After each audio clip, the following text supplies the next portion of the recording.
He was really involved in my childhood, but all that kind of changed after 9/11.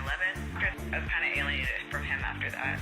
My mother, a lot of problems, like with others. It was just like a very deeply personal experience for me. I was in so much pain from the labor, and I just kind of screamed at her to get out of the room. I did that for maybe hours.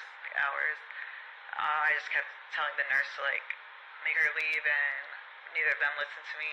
She just really never changed, I guess. She was a Reformed Christian and stuff, but it was all a lie. To a child, they're well, if the court said it, then it probably is true.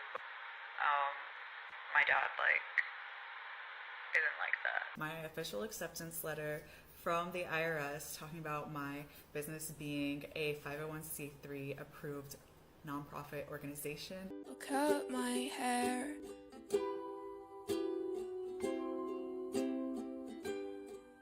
To make you stare.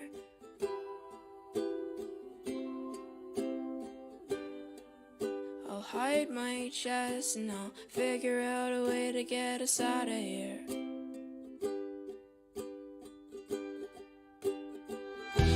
I have to see the person that abused me twice a week. Right now I'm having shortness of breath and heart palpitations, and that's going to last until the day after tomorrow. I kind of want to ask them not to put stuff in my ears today. So I got in the car after I spent basically half the day scared of going to the doctor and halfway wishing that it would be canceled, and then it was canceled because we went to the wrong clinic. But I have heart palpitations. I feel like my heart is about to jump out my throat. It's tense. It's definitely not as bad as yesterday. Yesterday was definitely a 10. I definitely still feel in the 8 range. In this video, I will go over the inaccurate reason given for ending my court-ordered therapy, the potential negative impact on me, the client, lessons learned, and what I pose as the reasonable solution from all angles. Hey guys, welcome back. I wanted to make this video to talk about Google Jamboard. I just have these heart palpitations in my chest. It hurts so bad.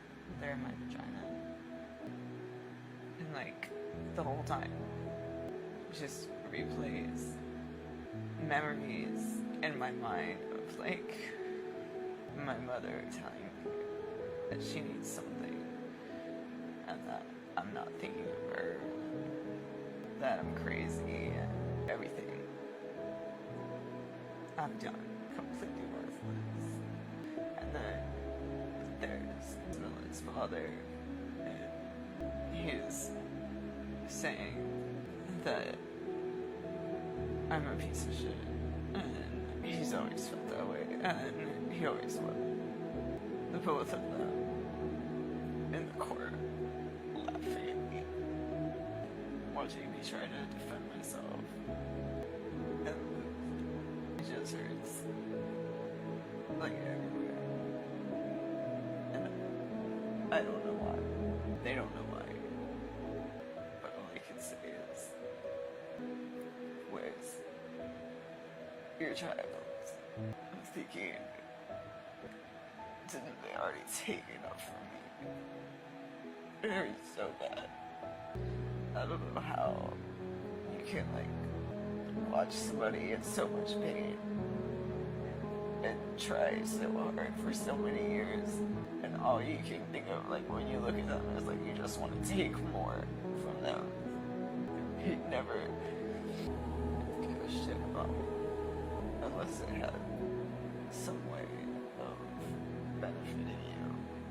What I would say if I didn't get thrown into a psych ward or thrown out of my home or threatened with contempt of court or just not like them. It just hurts really bad.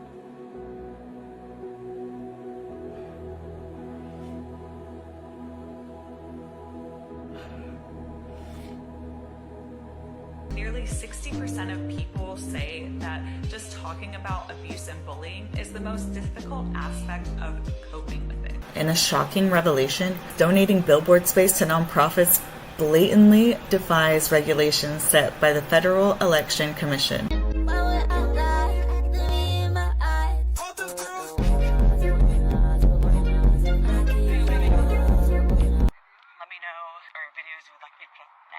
I was like modeling and stuff when I was a kid, and I was abused by the person who was like in charge of all of my money.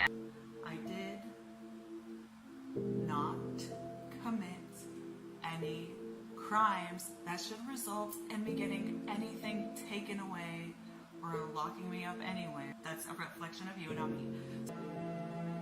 This is your notice of a fair hearing. You appealed an action taken on your case, and a fair hearing has been scheduled on July 30th, 2024. Video does not reflect the technology itself. My problem is with the way you handled your internal communication.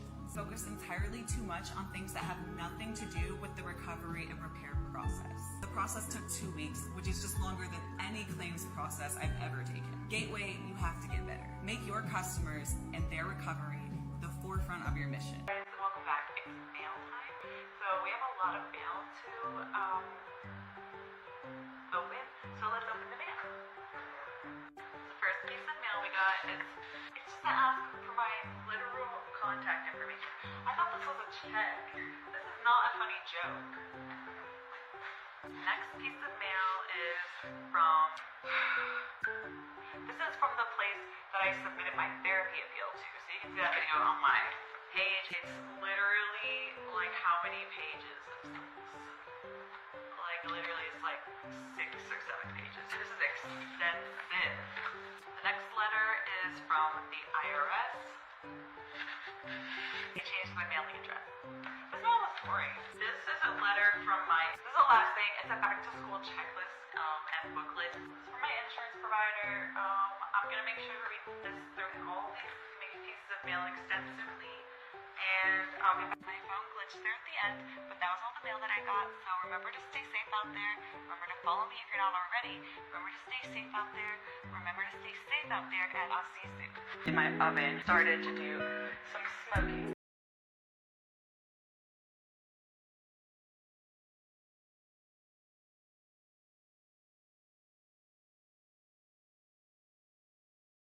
If I'm not able to verify the things that I need to know, I will have to move on to the next person.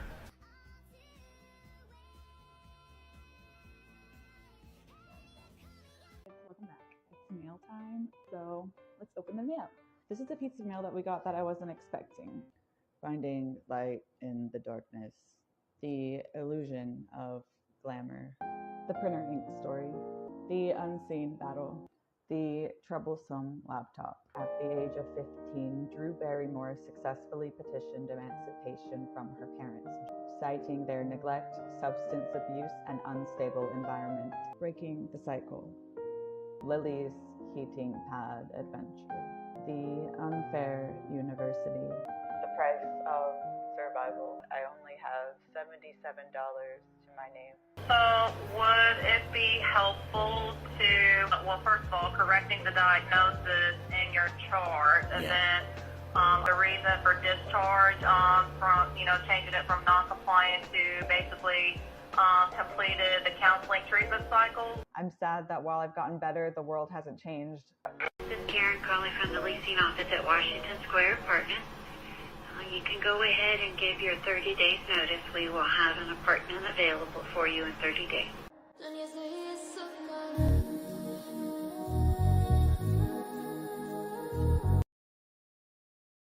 My own mother, consumed by anger and bitterness, spinning a twisted web of lies to Child Protective Services. For every missed birthday, every holiday spent in sorrow, I promise to fight with every fiber of my being to bring you back home where you are loved unconditionally. And I recently discovered there is mold in my kitchen. An impressive 56% email campaign open rate. Now I know No, I know, I know, I don't know, I know, no, no, no, no, I know, no, no, no, no, I know, I know.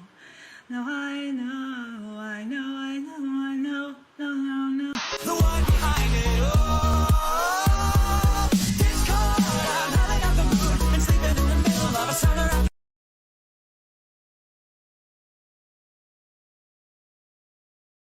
Literally all this mail. Who sent me all this mail? My request for a restraining order against my birth mother. So the story is called Breaking the Cycle, to get closure with my traumatic birth story. In this video, we are going to deep dive into the intricate link between childhood sexual abuse and the prevalence of long-term sleep disorders. And this mail time, we got some books from my school. And this is from the Disability Determination Services. As you guys know, I submitted all of my documents on the 25th of July. If you need your records, you'll need to sign a release form. I'm calling to schedule my CT. Hey guys, welcome back. So I just wanted to show you guys some ideas that I was having for Isabella's social media. So I don't have one that's up on top yet. What happened with Carrie, and it wasn't really legit, so, and like, she had literally no apartments for me.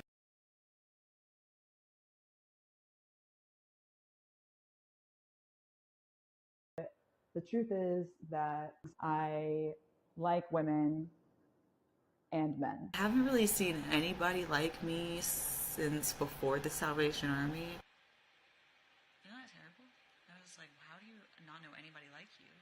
And I was like, I guess I really don't. Isabella had open house at her school. She's going through a big change right now. So I just want to be there for her as much as possible, and I don't really know how to do that. I am consumed with the knowledge that I should be there, holding her hand, guiding her through this exciting yet unfamiliar experience. As a mother accused of a wrongdoing I did not commit, the injustice of it all is a bitter pill to swallow, a harsh reality that I cannot escape. Everyone was traumatized by the pandemic, but some people just chose to take their frustrations out on other people. The first letter I have is from a place called Washington Square Apartments. Their application has now been removed from replacement in our waitlist and or application processing.